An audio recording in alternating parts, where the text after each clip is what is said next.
No, mogoče bi jaz začela in sicer bi pač imela ta komentar, Milena, torej pri tem motivu čarovnikovega vajenca, ne, gre pravzaprav za ta preobrat končni v teh razmerjih moči, ne.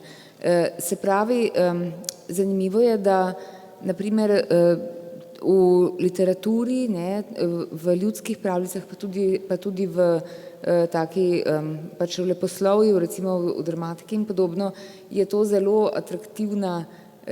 atraktiven motiv, pač to, kako se tisti, ki je pač nekako šibek, ki je zatiran, ne, kako se potem pravzaprav uspe povzpeti in on prevzame pač to dominantno pozicijo. Medtem ko seveda v resničnem življenju je bilo to drugače, ne, tudi so bili zelo pač recimo takrat veliko bolj okostenele te predstave, ne, tudi o statusu, o tem, kateremu sloju pripadaš in podobno. Ampak recimo takole v literaturi so pa veljala drugačna pravila, ne. Seveda pravljice so opis za narod. Ljudje potrebujejo upanje in sedaj, ko je čas krize po prvi svetovni vojni, po drugi svetovni vojni in sedaj, ali je to tretja svetovna vojna ali pandemska, neverjetno kakšen interes za pravljice je.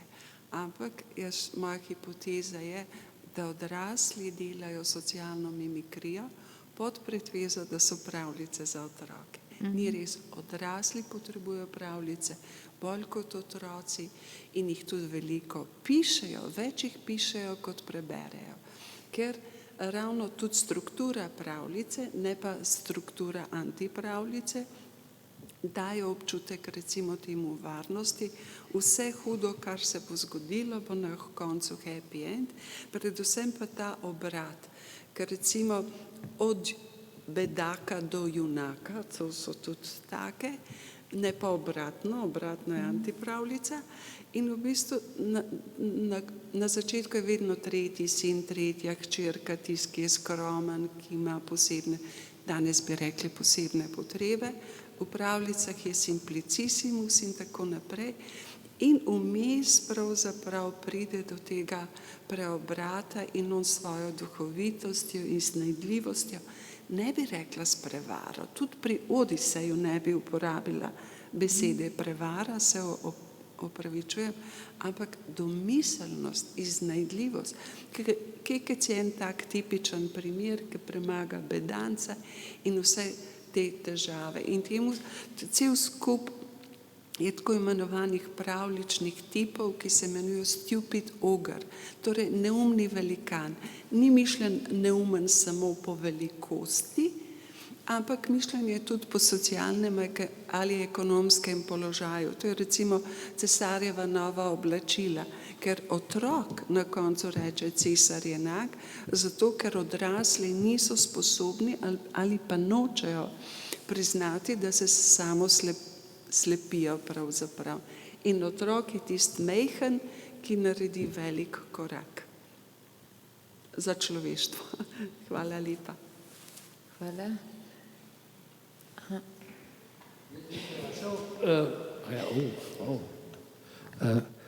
Jaz bi vprašal našega referenta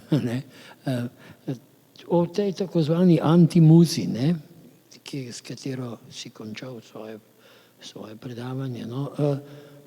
A niso že sirene neke vrste antimuze že v antiki? Zakaj, kako bi ta odnos do siren? Meni se zdi, da so te antimuze dejansko to, kar so bile sirene v antiki. Kaj meniš? Pri sirenah gre za to, da so svojim petjem nekako privabljale mornarje.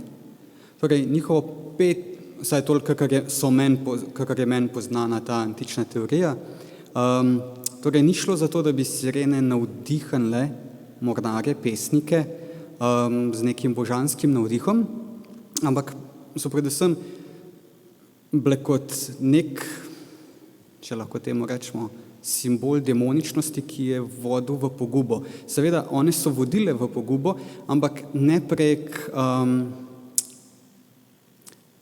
ne z tega umetniškega vidika, no? Ni šlo za pesnike.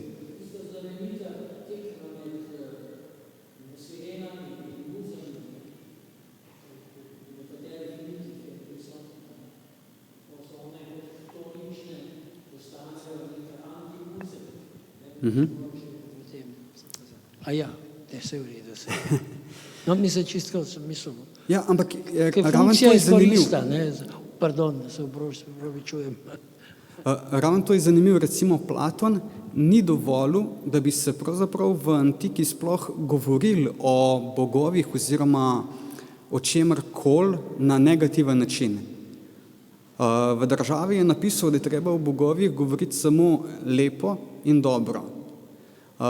Vse, kar je ostalega, ne sodi v umetnost, ker to pravzaprav povzroči, da ljudje začnejo bogove deidealizirati, kar se pa ne sme zgoditi, ker to vodi v nekrepost.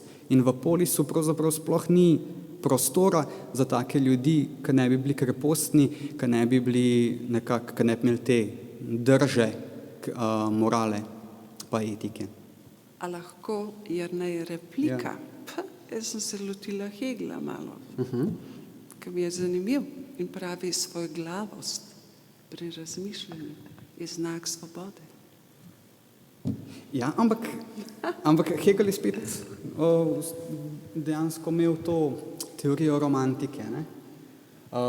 Namreč, Malo za hec, malo Ja. za res, ker jaz sem za kritično, za vrednote Humboldtove univerze, razsvetljenstva, kritičnost, avtonomija. Ampak nekaj drugega te bom vprašala. Oscar Wilde, portret Doriana Greja. Kdo je tukaj muza? ja, dobro. Koliko so muzam pripisane te lastnosti stališča avtorja, Ja. ne pa avtorice? A so res muze take, ali jim je to pripisano, ali jih mogoče pripovedovalec ali avtor, ki ni nujno realen avtor, pripiše, projicira v njih marsikaj. Sigurno. Ker recimo brez zamere mi med seboj literarni zgodovinarji se pogovarjamo, Primicova Julija je bila vse drugo kot lepa. Je šepala nogo, imela krajšo, kaj je res, kaj pa ne, to je relata refero. Ampak socialno pa ekonomsko je bila najvišje na lestvici.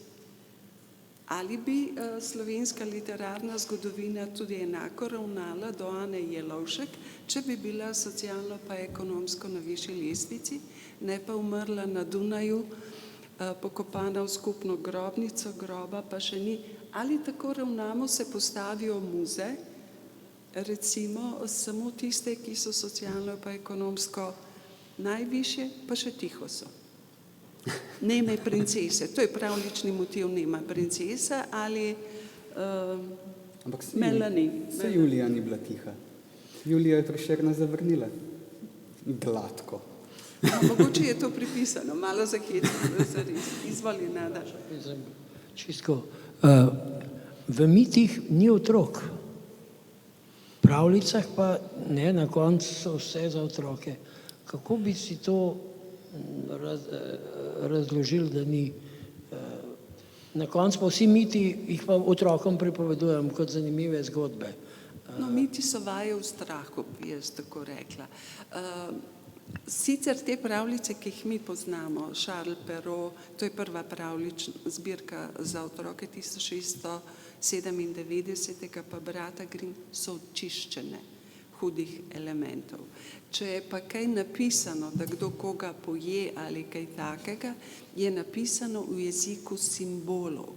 A veste, ni take, najna kolegica Alojzija Zupan Sosič je napisala izjemno zanimivo knjigo, antologijo erotične poezije in odlično spremno besedo, v kateri loči ljubezensko, erotično pa pornografsko literaturo. Tudi če beremo Rdečo kapico, ki profesor Zajebski je tukaj bil, Perojeva varianta se konča, da jo poje. In tako naprej. In profesor Zajc pravi, to je pravljica, ki legalizira posilstvo. Ampak niti ene besede ni pornografske. Tudi če beremo pravljico o incestu, oprostite, naslov je Polonce Kovač, Kosmatinka, to je v bistvu biblijski motiv Lot in njegovih hčerki.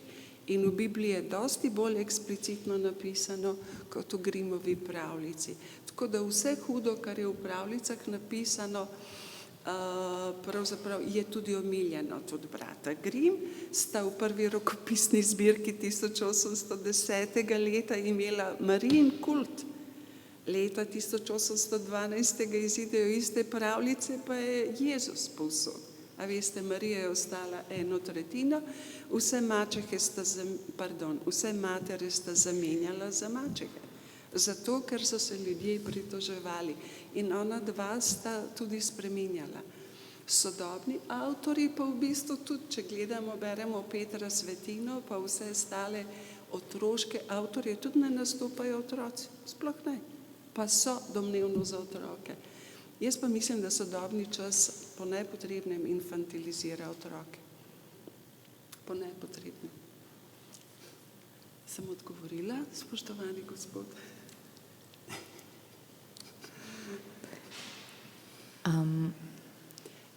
Bi še kdo kaj vprašal, pripomnil?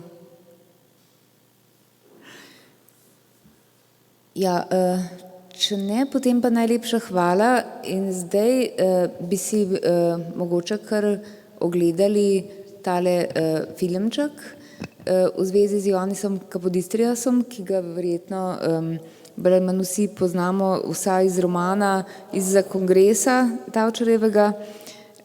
No in zdaj bi ga lahko spoznali malo bolj korenito tudi pač v drugih njegovih funkcijah, ki so bile, kot bomo videli, zelo prominentne, zelo markantne.